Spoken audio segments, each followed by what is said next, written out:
Hello friends, मैं प्रशांत आप सबका आपके चहेते सेक सेक सुखी जीवन का मंत्र डॉक्टर विजय दहीफले के साथ इस खास कार्यक्रम में तहे दिल से स्वागत करता हूं। दोस्तों, हमें जब भी कोई मेडिकल इमरजेंसी आती है या फिर स्वास्थ्य से जुड़ी कोई भी परेशानी सताती है, तब हम क्या करते हैं? सबसे पहले हम वो सारी चीजें हमारे फ्रेंड्स या फैमिली के साथ शेयर करते हैं। पर दोस्तों, जब भी हमें सेक्स से जुड़ी कोई भी परेशानी सताती है, तब हम ऐसा नहीं कर पाते, क्योंकि इस बारे में बात करने में हम झिझकते हैं, हमें शर्म आती है। पर दोस्तों, अब शर्माने की बिल्कुल ज़रूरत नहीं, क्योंकि डॉक्टर विजय दहीफले आपके सारे सेक्स रिलेटेड सवालों के जवाब बहुत ही पॉजिटिव तरीके से ज़रूर देंगे।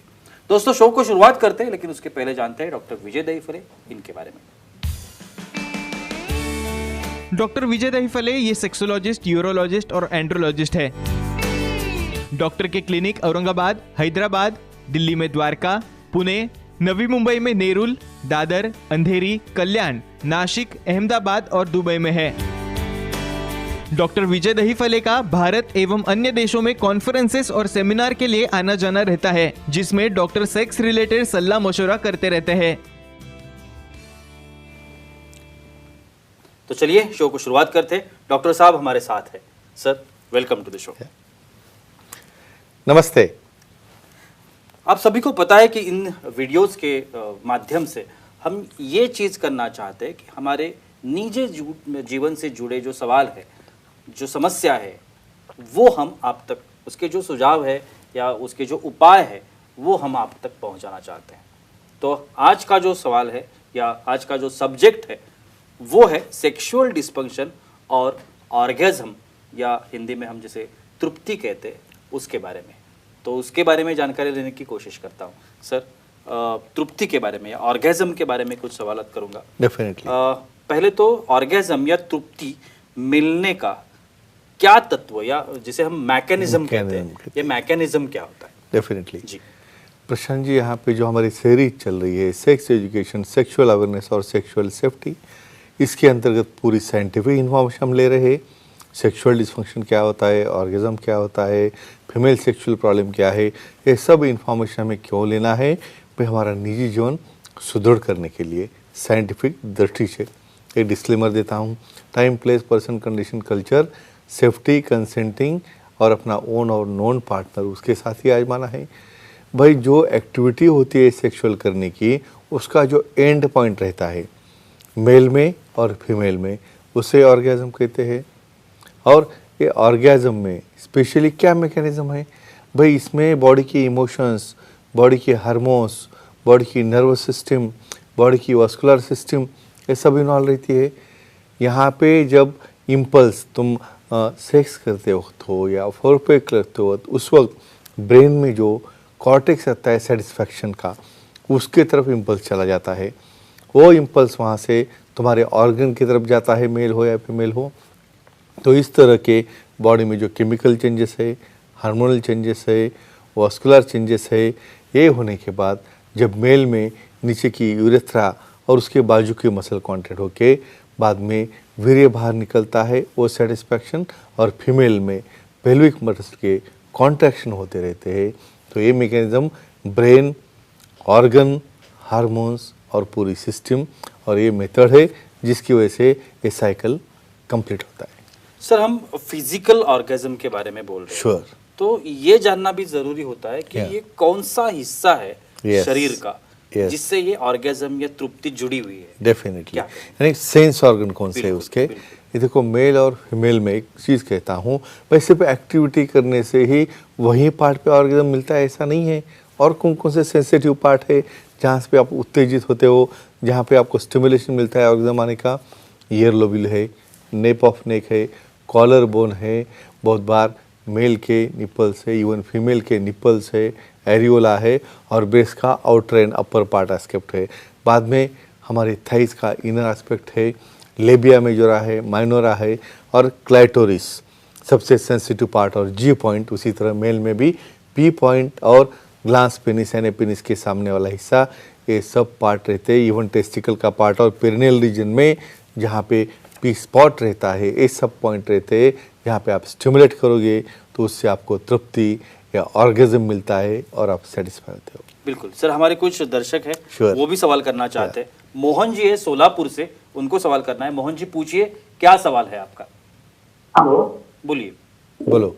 सर, सेक्स में वीर्याशय खनन होने के बाद सर दर्द क्यों होता है? अच्छा, ये देखो ऐसा भी होता है क्या? बिल्कुल बिल्कुल। ऑर्गेजम के कुछ हम कहेंगे टेम्पररी साइड इफेक्ट। भाई क्या होता है, वहाँ पे पेन भी हो रहा है तो मीठा दर्द रहता है, अच्छा लगता है, लेकिन सर दर्द क्या होता है, जब एक्टिविटी करो तो ब्लड फ्लो 10 गुना ज़्यादा बढ़ता है ब्रेन की तरफ जाने वाला, वेसल डायलेट होते हैं ब्रेन तरफ जाने वाले, हार्ट की तरफ जाने वाले, और ट्रांजिएंट टाइम के लिए ब्लड वेसल के ऊपर प्रेशर आने की वजह से वहाँ पे सर दर्द होता है वो टाइम के लिए, यानी ऑर्गेजम होने के बाद। लेकिन ये सिर दर्द ज़्यादा सीरियसली लेना नहीं है, इमीडिएटली बाद में कम होता है।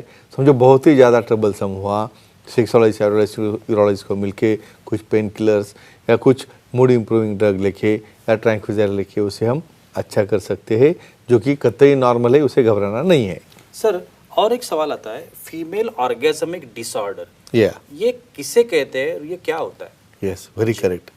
देखो अब जब हम ऑर्गेनिज्म पे इतनी इंफॉर्मेशन ले रहे हैं तो क्या होता है फीमेल्स में, भाई जब तक आपके हार्मोन्स रिलीज होके भाई फोरप्ले के क्लाइटोरिस हो, निप्पल हो या पिनो वजाइनल सेक्स हो, उसे कंप्लीट होने के बाद जब पूरी मसल रिलैक्स हो जाए, वहाँ पे पेल्विक फ्लोर कॉन्ट्रैक्ट होना चालू हो जाए, उसके बाद ही वो सेटिस्फाई होते हैं। लेकिन कुछ कारणवश हार्मोनल डिस्टर्बेंसेस है या कुछ न्यूरोलॉजिकल प्रॉब्लम है, तो ऐसे केसेस में उन्हें ऑर्गेजम मिलता ही नहीं है, और उसकी वजह से साइकोलॉजिकली वो सेटल नहीं होते, सेटिस्फाई नहीं होते, इरिटेट होते हैं, और ऐसे केसेस को कहते हैं फीमेल ऑर्गेजमिक डिसऑर्डर, जिसे ट्रीटमेंट देने के बाद बहुत अच्छे रिजल्ट्स है।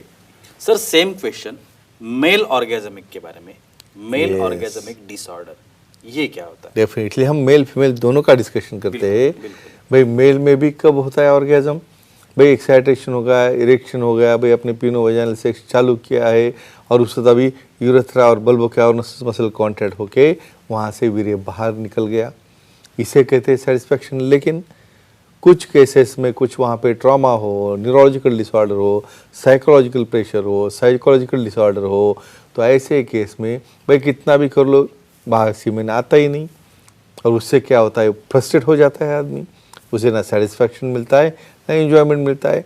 तो ऐसे केसेस में किसी भी कारणवश उसका सीमेन एक्टिविटी होने के बाद भी बाहर नहीं आता और तृप्ति नहीं मिलती, उसे कहते हैं मेल ऑर्गेजमिक डिसऑर्डर, जिसे ट्रीटमेंट बहुत अच्छी है, एक्सपीरियंस सेक्सोलॉजिस्ट यूरोलॉजिस्ट एंड्रोलॉजिस्ट से काफ़ी अच्छी तरह से दुरुस्त कर सकते हैं। जी सर, हमारी फीमेल ऑडियंस Sure. वो भी Yes, सवाल yes, करना important चाहती ले है। सकते हैं। निशा जी है कल्याण मुंबई से। निशा जी पूछिए, क्या सवाल है आपका? निशा जी, मेरी आवाज आप तक पहुंच रही है? हाँ, बोलिए बोलिए, पूछिए। प्रणाम सर। प्रणाम। बोलिए। मेनोपॉज या रजोनिवृत्ति आने से ऑर्गेजम या तृप्ति मिलने में कोई दिक्कत आती है क्या? अच्छा, ओके। क्या सवाल है एकदम। बिल्कुल। रजो निवृत्ति हम्म, क्या होता है, 45 साल के बाद में फीमेल्स में उनकी महावरी जो है वो चली जाती है। मतलब क्या हो गया भाई, हार्मोन्स बदल गए। हम तो कहते हैं हार्मोन्स से हमें ऑर्गेजम होता है, तो हार्मोनल डिस्टर्बेंस हो गया, वहाँ पे प्रॉपर सिक्रेशन नहीं हो रहे, एस्ट्रोजन प्रोजेस्टेरोन का इम्बैलेंस है, न्यूरोट्रांसमीटर अच्छे नहीं बन रहे, तो डेफिनेटली वहाँ पे ये ऑर्गेजमिक डिसऑर्डर या जहाँ पे जो तृप्ति मिलनी हो मिलना नहीं चालू होती है, और इसकी वजह से मेनोपॉज जब आता है तब विशेषज्ञों को दिखा के उसकी प्रॉपर हार्मोनल ट्रीटमेंट है या कुछ टेस्टोस्टेरोन रिप्लेसमेंट थेरेपीज है, ये देना है, जिसकी वजह से मेनोपॉज होने के बाद भी सेक्सुअल डिज़ायर और एक्टिविटी करने के बाद मिलने वाला जो प्लेजर है वो उन्हें मिल सकता है।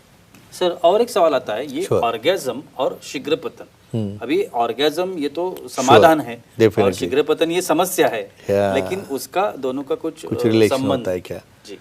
देखो फीमेल्स में ऑर्गेजम जो हो गया तो फिर भी उनका साइकिल चालू रहता है, मल्टीपल ऑर्गेजम आते हैं इमीडिएटली, 1 सेकंड के बाद या 1 मिनट के बाद। लेकिन मेल में एक बार इजैकुलेशन हो गया तो वहाँ पे काम ख़त्म। तो कुछ लोगों में 1 मिनट के पहले वीर्यस्खलन हो जाता, मतलब उसे भी सेटिस्फैक्शन नहीं, पार्टनर को भी नहीं, और वहाँ पे ये क्या होता है, ये ऑर्गेजम उन्हें मिलता ही नहीं है।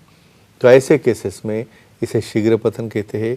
और ये शीघ्रपतन हमें टालना है या अच्छा करना है तो विशेषज्ञ से मिलके बहुत अच्छे मेडिसिन है, क्रीम है, ऑयल है, सब देने के बाद या कुछ मेथड्स है उसको डिले करने के या कीगल एक्सरसाइज है उसे अचीव करने के, उससे डेफिनेटली उन्हें ये ऑर्गेज़म डेफिनेटली मिल सकता है थोड़ा ड्यूरेशन होने के बाद या 10 या 15 मिनट के बाद इजैकुलेशन डिले करने के बाद।